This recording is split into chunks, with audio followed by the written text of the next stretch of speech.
welcome. We have a rainy day here at home, but we're still ready to have fun inside today and practice the guitar.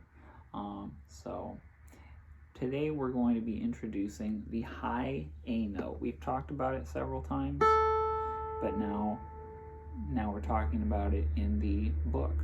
So we have our 5th fret of our high E string. This is an A. If we're reading it on the staff, you'll find it one ledger on like the first ledger line or on the first line above the staff. We're going to be playing this A generally with our 4th finger, with our pinky finger. And you want to be able to hold that note down with just the pinky finger, but sometimes you'll find that the other string or the other fingers come down too, and that's totally okay. So there it is, our high A note.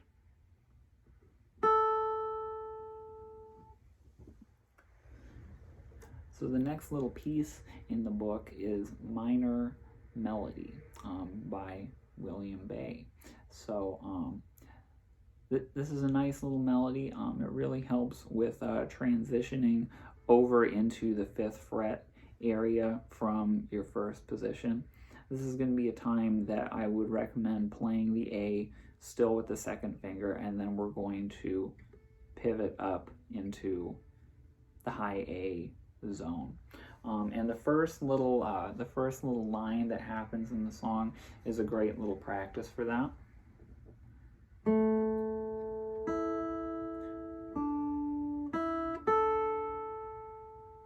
So I'm going from here.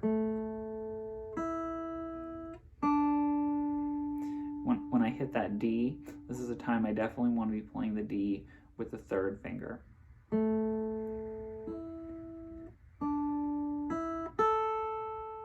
And practicing that little transition up into it. I'm out of time right now, but I'm just kind of showing you the notes and the little transitions.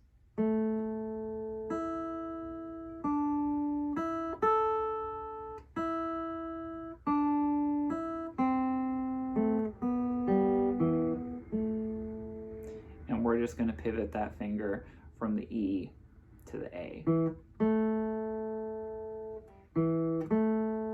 And we'll just work on trying to get that transition to be as smooth as possible too. So this whole piece is like, it's a great little melody, but it's all about practicing these little transitions.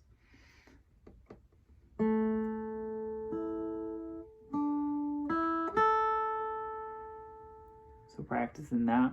The other thing to practice is going to be D, F, and A.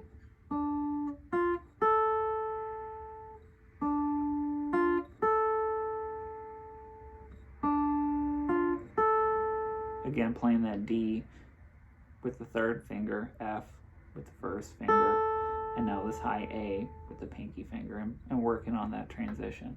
It's not that huge of a skip, but it's really easy to hit a different fret than you'd like.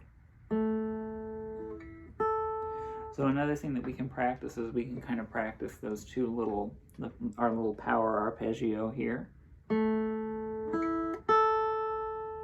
A, E, A, and then D, F, A.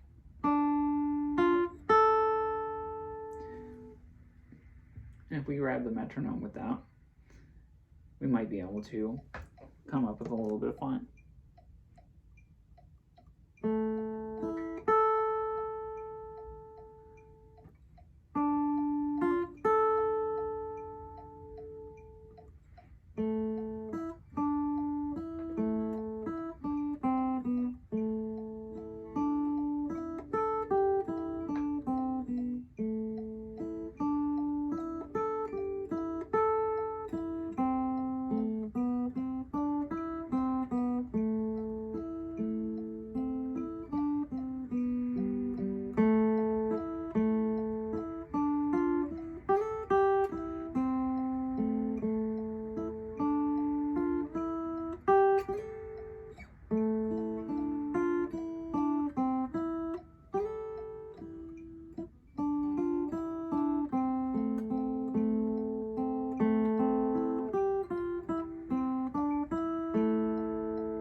could obviously do that for a little while and just come up with my own little arpeggio ideas, but to save you the time,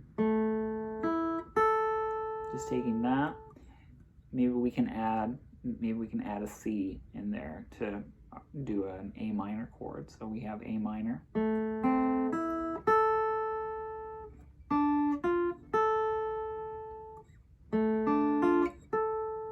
Just for our practice, let's put the middle A into our D minor chord.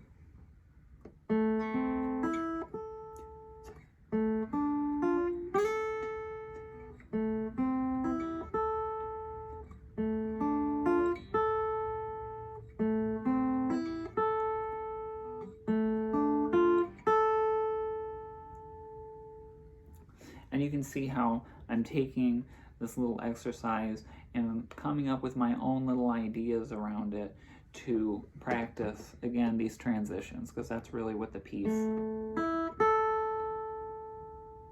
is about. And some of the coming up with some of these little ideas can actually help you as far as going through the piece.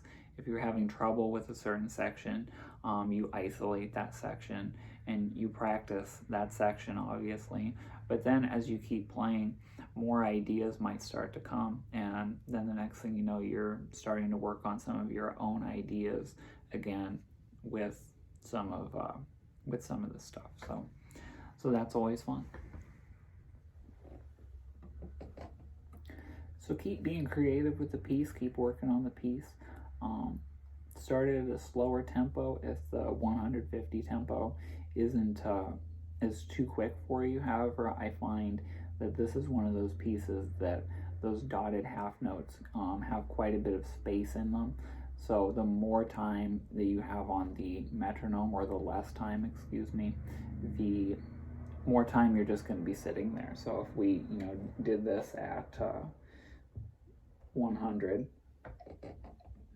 or even slower, we're going to be sitting there for quite a bit of time. Here's our example at 100.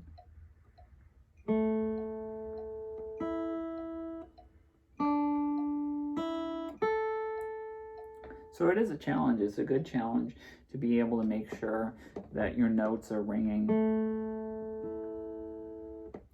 throughout, not into each other exactly.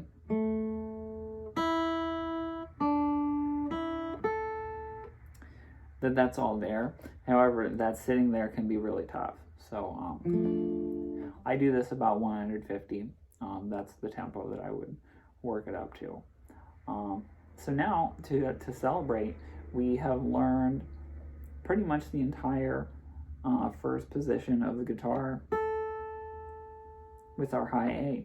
So let's play through all the notes that we know so far, starting on our low E.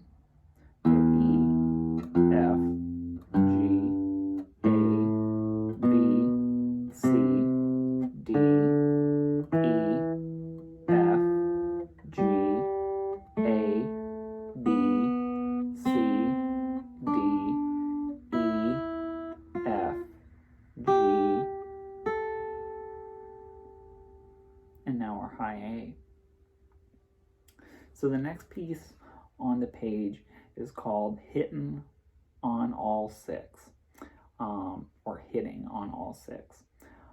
This is a scale passage. This would definitely replace Frolic if you've been practicing that for a while. This would be a time that I would say, okay, we're in that part of your practice routine. I would replace Frolic with this, because this is going to be a really good one for us to do. So let's read through it once. We'll do it once at 100, and then I'm going to also play it still at 100, but I'm going to play it in eighth notes. 1, 2, here we go.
So this is a great little exercise for practicing like linear lines and then big skips. That's the big thing that's going on here, is we have a big skip and then a scale line, or yeah, a linear scale line.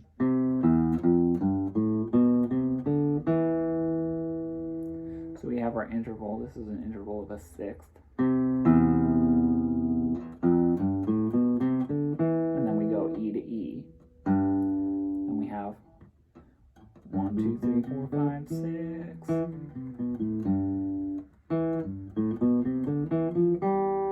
G to G, right? And we should be recognizing the line going upward as just that linear movement. You should be reading all of the notes, but like as far as when we're sight reading and as far as when we're like paying attention to this kind of stuff in the moment, really being able to recognize, okay, this is, I have my interval, then I have my scale line. So I'm really, the thing that I'm more concerned about seeing are seeing those big jumps and being able to use that scale line as time for you to figure it out if you need to figure it out along the way.